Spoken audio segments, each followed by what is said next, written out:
psicologia dispõe aí para ajudar as pessoas a terem mais saúde mental. Apesar de terapias, né, como a constelação familiar, se vocês já ouviram falar, aquela constelação familiar sistêmica, né, serem bastante difundidas, há também vários outros métodos que podem ser igualmente úteis. E quem vai hoje nos explicar sobre isso é a nossa especialista em terapia de família e também casais, né, a Magda Pozzobon, está aqui junto comigo. Magda, bom dia, seja bem-vinda, né, para a gente bater um papo, conversar um pouquinho sobre essa questão da terapia familiar. Como é que funciona? Bom dia. Bom dia, Marília, bom dia, ouvintes. Primeiro, eu acho que é importante frisar, tu falaste em constelação familiar, né? Sim. A constelação familiar não é permitida eticamente para o psicólogo. Ela não é aceita como uma terapia, ainda não é comprovado, pesquisado suficientemente para ser inserida no fazer do psicólogo. Sim. Tá? Então, como é a terapia sistêmica familiar, né? Ela nasceu para este fim dentro da estrutura da psicologia e da psiquiatria, né? Então, ela foi criada por médicos, psicólogos e foi construída ao longo dos anos para este fim específico, diferentemente de outras abordagens que também podem ser utilizadas para atender famílias, né? Por exemplo, a abordagem Gestalt ou a psicanálise ou o humanismo, Carl Rogers, né? Eles não nasceram especificamente para tratar famílias, mas o profissional que estuda essas abordagens, estudando e pesquisando e se aprofundando no tema, pode atender famílias com bastante sucesso, com certeza. No entanto, a sistêmica foi criada para este fim. Ela ainda é pesquisada para este fim especificamente, né? É verdade. Me diz uma coisa, antes da gente, né, passar para a próxima pergunta, eu vou deixar aqui isso, gente, no nosso WhatsApp. Porque se você tiver alguma dúvida, quiser fazer alguma pergunta, aí você manda aí através desse número que está aparecendo na sua telinha. Aproveita, já deixa gravado aí no seu celular, porque quando você quiser fazer pergunta para os nossos entrevistados, fica muito mais fácil e chega mais rápido aqui para nossa produção, tá certo? É o 981457570. Pode mandar áudio também, que a gente aceita com o maior prazer, tá bom? Vamos lá. Por que devemos fazer terapia familiar, né? Por que não só? E sim, a família toda tem que fazer. Porque não só o individual, tu pergunta, né? Então, tu estavas falando agora há pouco sobre a inveja, né? Então, o invejoso, ele tem questões muito sérias para resolver consigo, com a sua autoestima, com suas escolhas, para parar de ver a vida do outro e prestar atenção na sua vida. E ele sofre muito com isso. Então, ele fazer uma terapia individual é bem importante. No entanto, o invejoso afeta o sistema, porque ele contamina aquilo tudo. E assim, ele também está sendo afetado por um sistema que muitas vezes está apoiando aquele sentimento de alguma forma.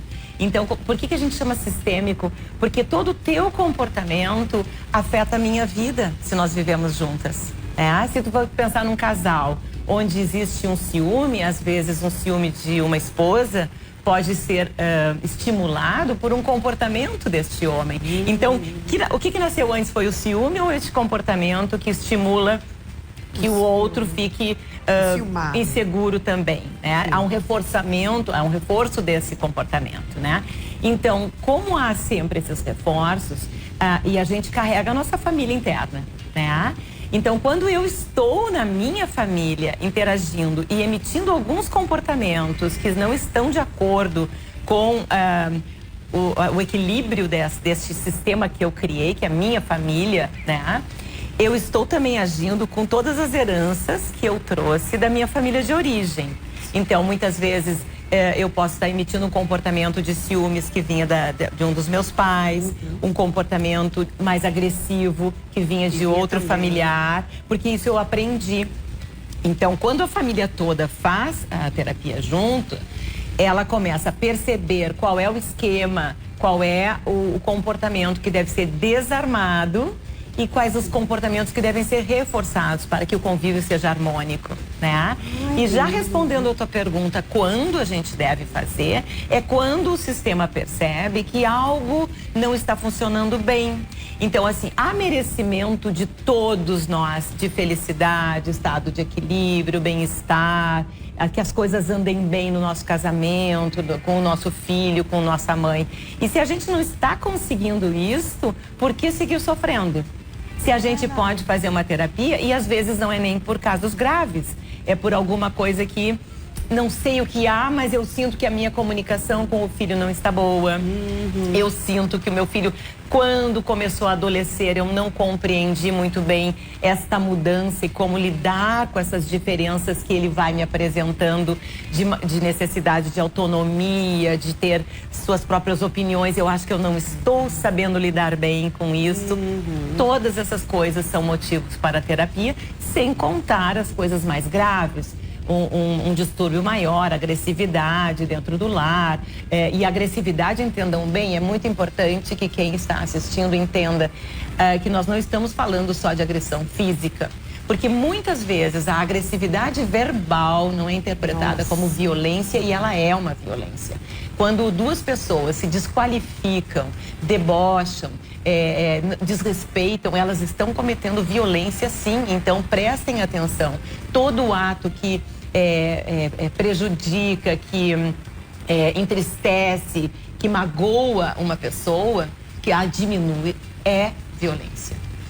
Maravilha. Então vamos lá. Até que ponto, né? Até que ponto a terapia ela fortalece o nosso relacionamento familiar? Até que ponto?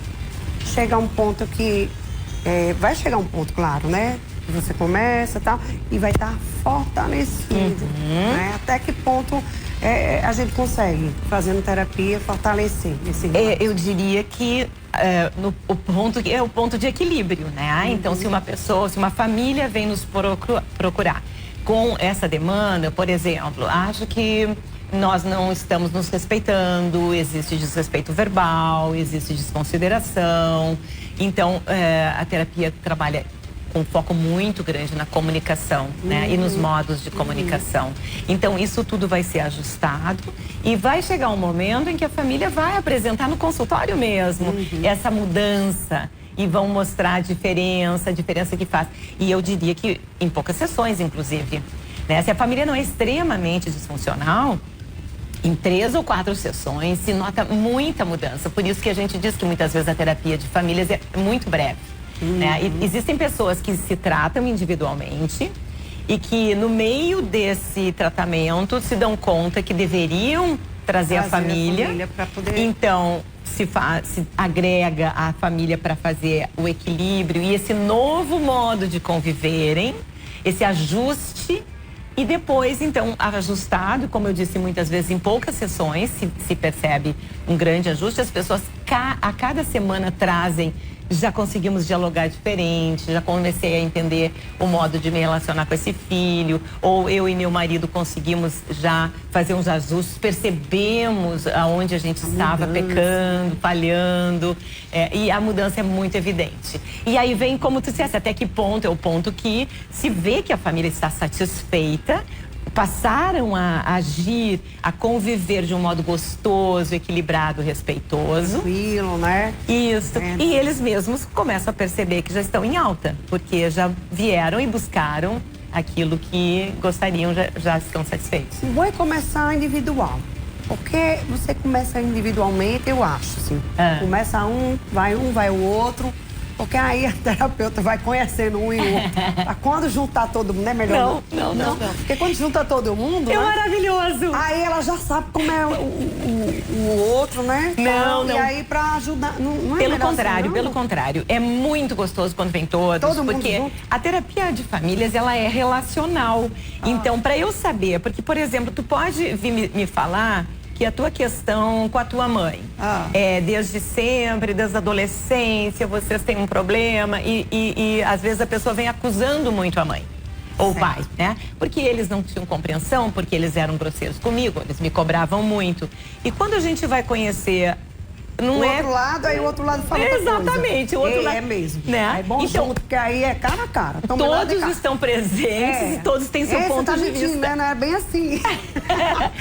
Então, assim, rola solta dentro isso, como tem muitos lados, os lados todos aparecem na sessão e nós temos, então, os contrapontos e uma espécie de verdade comum vai aparecendo, né? Verdade. Não é tão terrível quanto tu estava dizendo, porque, na verdade, tu era mais jovem, não tinha essa compreensão, se magoou muito. Talvez o tom de voz dela tenha feito esse efeito, ela te pede desculpas, vocês retomam. E ali, os ajustes, como tem um autor que nos fala que é uma dança familiar que nós recebemos. Sim. Todos juntos vão dançando a sua música, para o terapeuta compreender esse compasso e poder alinhar, então, a letra dessa música. Olha aí, viu? Vamos lá, vamos soltar a pergunta? Vai, Dudinha. Vamos lá que já tem pergunta aqui. Bom dia, sou de Várzea Nova, me chamo Fernanda, meu marido é muito ciumento sobre eu ter amizade com a família dele. O que eu faço? Pronto, agora deu mesmo, viu? Peraí, tá com ciúme porque ela tem amizade com a família dele. Mas, minha gente, já viu isso? Eu pensei que era ciúme, sei lá, de outro. Até das amigas, eu sei lá, alguma coisa assim. Porque tem homem que tem ciúme das amigas, enfim. E tem homem que tem ciúme de outro homem, né? Ou sei lá, outra pessoa. Agora, ciúme porque tem um bom relacionamento com a família dele, quem já viu isso, mulher? Claro, é comum, sim. Porque muitas vezes, se tu pensares, os irmãos têm ciúmes um do outro. Né? Um acha que a mãe está protegendo mais ou que o pai que está mais apoiando. Então, um irmão fica com ciúmes ou inveja do que o outro tem em relação. Às vezes é imaginário, muitas vezes é imaginário. Né? Mas às vezes é real. A gente percebe que às vezes tem famílias que têm uma dificuldade relacional com um dos membros, né? Mas assim, não existe receita. Como é o nome dela? Eu acho que é Fernanda. Fernanda, né? Fernanda, querida, não existe receita. A terapia de família não é uma receita, não é um medicamento. É no relacional, como eu expliquei. Então, tem que vir a terapia, começar a perceber por que será que ele tem esses ciúmes. O que existe no coração dele que faz com que ele suspeite que talvez ele vai ficar de lado, menos amado, se tu entras como uma personagem que talvez roube um pouco a atenção e o amor e o carinho dos familiares, né? Mas isso tudo só perguntando para ele. Então, se eu tivesse que te dar uma dica, senta com ele e pergunta. E conversem sobre esses ciúmes, do que se trata, o que ele imagina que vai perder, ou do que é que ele tem especificamente ciúmes, ou qual o teu comportamento que sugere a ele que ciúme, né? Ele deva ter ciúmes de ti ou deva desconfiar de alguma situação de perda, né? De perda de atenção, de amor, de carinho dos familiares, né? Mas é relacional e é comunicacional. Então, te comunica melhor com ele e tentem sentar sobre este tema e ver como vocês conseguem enxergá-lo melhor, colocando mais luz sobre isso. Eu acho assim, o máximo, né? Quando você se dá bem com a família do outro. Gente, eu acho ótimo, porque fica todo mundo em harmonia, né? Aquela coisa. Pode ser também que, digamos que ele tem um irmão, né? Sei lá, de repente ele tem um irmão e ela é muito assim com o irmão dele, é muito, né? Gente boa, tal, e ele possa estar com o ciúme do irmão. Pode ser que seja um irmão, gente. A família, como assim? Mãe, pai, as pessoas gostarem da sua esposa, da sua namorada. Gente, é ótimo. Meu Deus, isso é muito bom, né? Assim, eu tenho um relacionamento muito bom com a família do meu marido. Todo mundo gosta de mim, tá? E também quem não gosta de mim, gente, enfim. Mas, assim, todo mundo gosta de mim. Então, eu me sinto amada por todo mundo, entendeu? Eu sou tipo como uma filha pra minha sogra. Então, assim, eu adoro. E ele também gosta, meu marido, por exemplo, ele gosta que a família dele goste de mim. E não é bom, não? É maravilhoso. É ruim quando você tem uma família que não gosta de você. Imagina a família contrária, que não gosta de você, que não te recebe bem, que te trata mal, que te olha de cara feia. Nossa, olha, esse rapaz, ele tem que repensar um pouquinho, né? Porque se a família dela tá gostando a família dele tá gostando dela, gosta dela, né? Era pra ele se sentir, graças a Deus, né? Minha família gosta da minha namorada, minha esposa. Porque isso é muito bom, esse relacionamento. A gente tem mais uma pergunta. Só complementando, isso é que acontece no setting terapêutico. Então, ele vai ter a oportunidade de explicar e de descobrir o que será que movimenta um ciúmes meu. Está fundado aonde? Existe uma teoria que embasa o nosso fazer, que é a teoria do apego, que diz que tipo de apego eu tive na infância. Se eu me senti protegida, se eu me senti amada, se eu me senti impulsionada, ou se eu me senti soterrada, não cuidada, negligenciada, né? Então, a gente não sabe que apego ele teve, que cuidado ele teve, como ele se sentiu com esse cuidado, né? Que disputas ele teve com os irmãos na época, isso, né? Às vezes tem um ciúme Às do irmão, vezes tem coisas lá de trás para trazer. tem. Então, as dores do passado, elas se repetem no presente, de alguma forma, mesmo inconscientemente. Então, alguma coisa, como eu disse, eu vou repetir alguma coisa que eu trouxe lá da minha família de origem no meu casamento, né? Então, estar alerta a isso, mas, acima de tudo, a comunicação vai ser necessária. Às vezes é um ciúmes, às vezes é um invejinha do outro, o irmão, às vezes é uma rincha, sabe? Também tem isso, pode ser também, né? A gente não sabe, então a gente não pode meter, né? Se meter na terapia, na Fernanda, terapia, Fernanda. Vamos lá, Terapia de casal. Pergunta aí. Bom dia, tenho um filho de 11 anos e ele só quer dormir comigo. Isso gera um desconforto muito grande entre eu e o meu marido. O que é que eu faço? Já com 11 anos, esse menino já era para ter saído dessa cama para dele. Esse negócio de, né? Quando é pequenininho, a gente deixa uma vez perdida, entende? Uma vez perdida e olhe lá. Não sou contra, mas dormir com 11 anos no meio da cama o tempo todo, você vai crescer um adolescente e já tá quase adolescente. No meio da cama dos pais, quem já viu? Com certeza. Como é que faz aí? Aí a questão geralmente não é da criança, né? A criança foi colocada numa cama onde ela acostumou a dormir. E agora é função dos pais retirarem essa criança da cama. Uma criança que ocupa a cama dos pais por muito tempo, ela sinaliza alguma questão entre o casal, né? Então, o casal, se ele luta por estar junto, por querer à noite ter carinho, sexo, aproximação, um diálogo íntimo que é só do casal, esse casal vai preservar esse lugar, né? Que é sagrado, é conjugal, é o leito conjugal, né? Que constrói e mantém um casamento. Então, se a criança ocupa um lugar que não era dela, ela foi colocada por 2 adultos ali, são esses 2 adultos que têm que novamente entrar em concordância, se reforçarem, conversarem, concordarem e lentamente fazer a criança entender que o lugarzinho dela é lá. Tardaram bastante, 11 anos é muito tempo. Então, eu diria, procurem uma terapia de casal.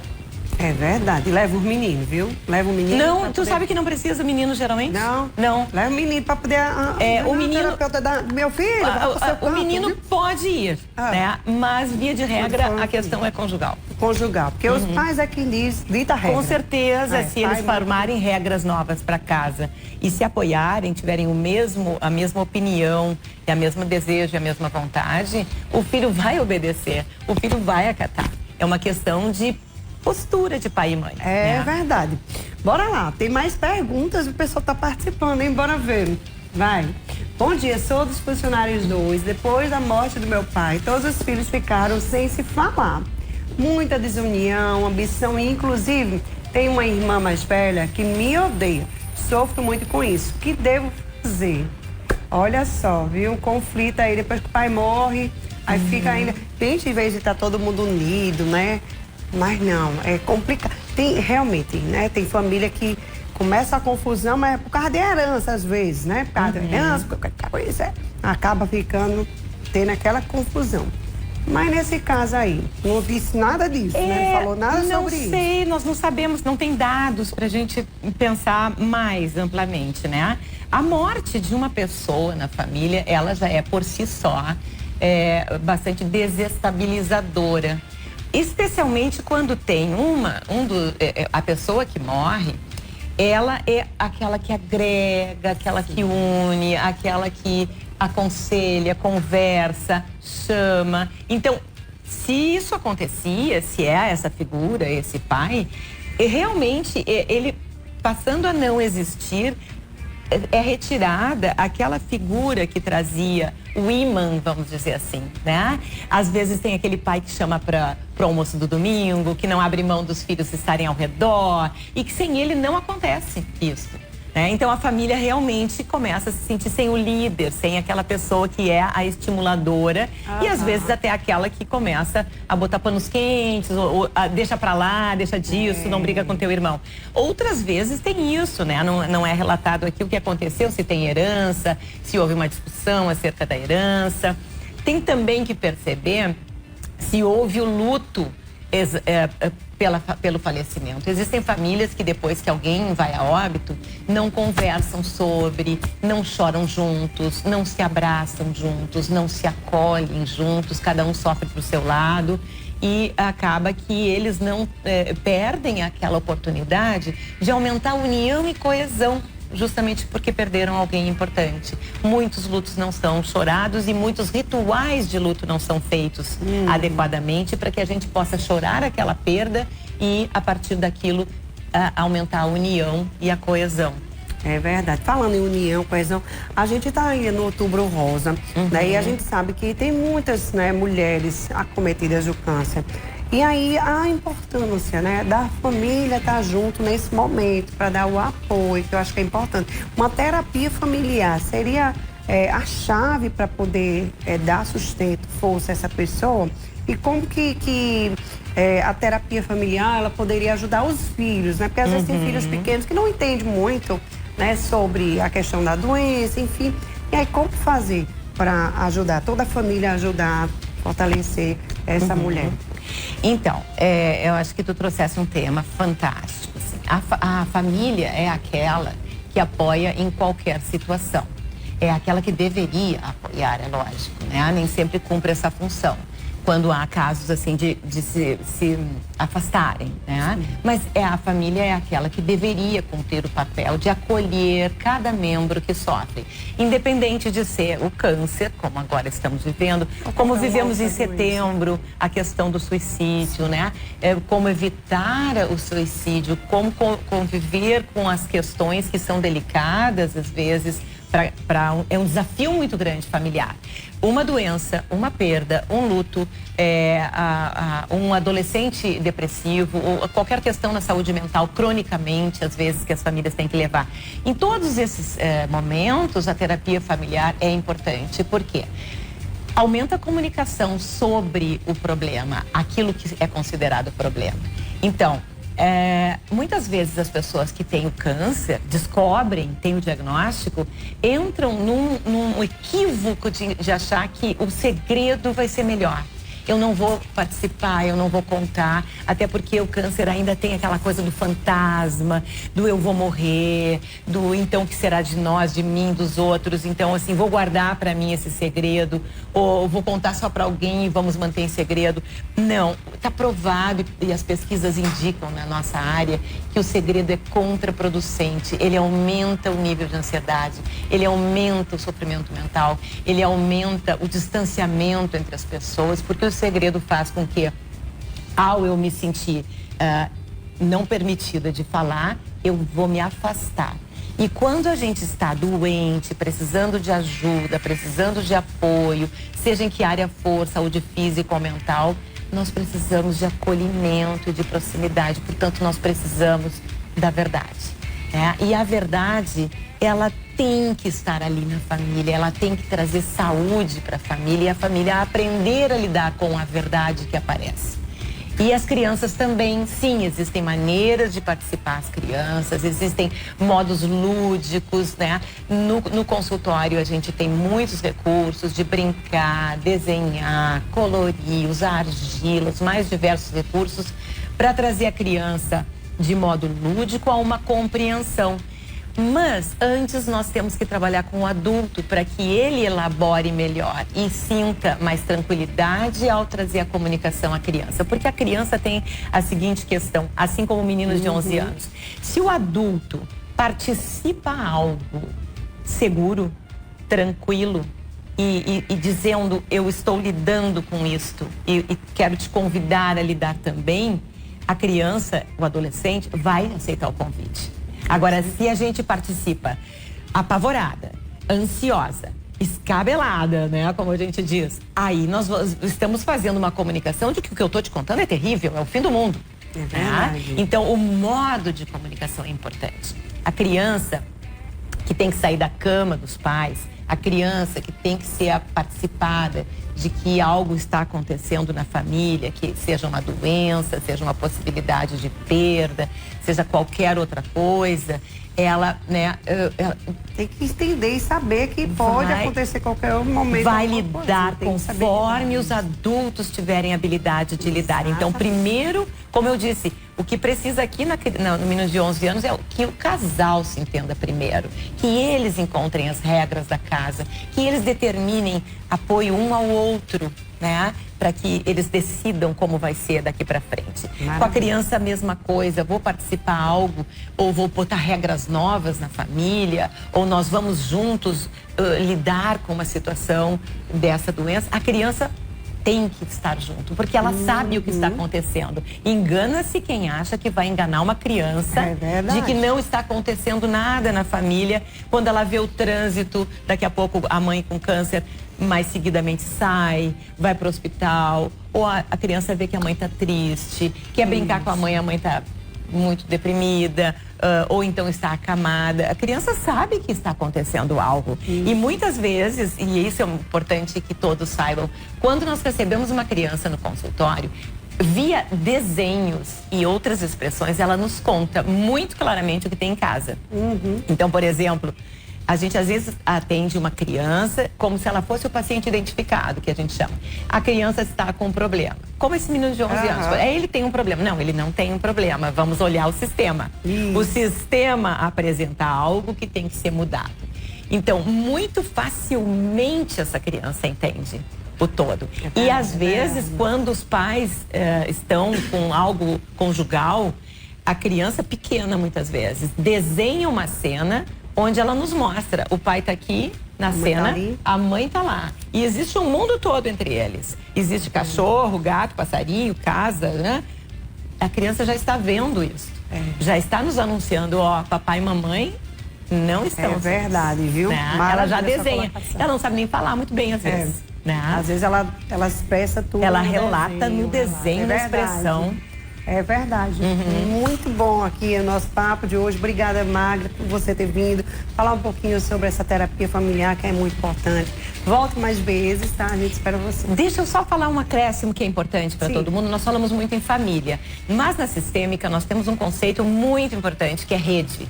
Porque os telespectadores estão, às vezes, alguns, não têm família. Ou tem ela muito longe. Então, assim, a pessoa está com câncer de mama, está com outra coisa que é grave, está com alguma coisa na saúde mental. Nós trabalhamos com a ideia de que nós temos que expandir a rede. Então, assim, um amigo mais próximo, um colega de trabalho, um vizinho. Essas pessoas vão servir como suportes, ao invés da família que não está. Então, assim, procurem a rede também. Não é só a família que pode ajudar. Não fique só ao atravessar alguma coisa grave. Maravilha. Olha só, minha gente.